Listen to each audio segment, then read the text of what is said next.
আসসালামু আলাইকুম এভরিওয়ান, কেমন আছেন সবাই? সুন্দর এই সোফাটি আমি সুপার ক্লে দিয়ে বানিয়েছি। এটা কিভাবে বানানো যায় সেটা চলেন দেখে নিই। প্রথমে আমরা যে লাইট পিঙ্ক কালারের ক্লেটা আছে সেটা দিয়েই আমরা সোফাটা বানাবো। তো সোফা বানানোর জন্য আমি লাইট পিঙ্ক কালার নিয়ে সেটাকে স্কেলের সাহায্যে প্রথমে যে সোফার যে গদি সেইটার শেপ দিচ্ছি। আর আমরা সোফার উপরের অংশের জন্য লাইট পিঙ্ক ক্লে নিয়ে ভালোভাবে বেলুনের মতো একটা শেপ দিয়ে নিচ্ছি।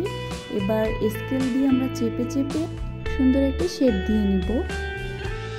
এবার আমরা সোফাটা যেখানে বসাবো সেটার জন্য নিচে যে কার্পেট সেটা বানিয়ে নিয়েছি। সেটার জন্য আমি সাদা কালারের ক্লে আর লাইট পিঙ্ক ক্লে মিক্স করে বানিয়েছি।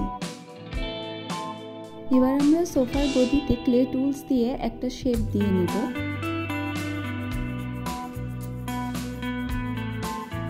কার্পেট ইফেক্টের জন্য আমি ব্রাশ দিয়ে ইফেক্ট দিয়ে নিচ্ছি।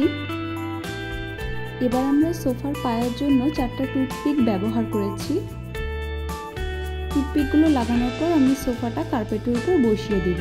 সোফার ডেকোরেশনের জন্য আমরা একটা অরেঞ্জ চাদর ব্যবহার করেছি আর একটা কুশন ইউজ করব, এবং কুশনটা বানানোর জন্য আমরা বেগুনি আর হোয়াইট কালার মিক্স করে একটা ফুল শেপের কুশন বানিয়ে নিব এবং চাদরের পাশে অ্যাড করে দিব।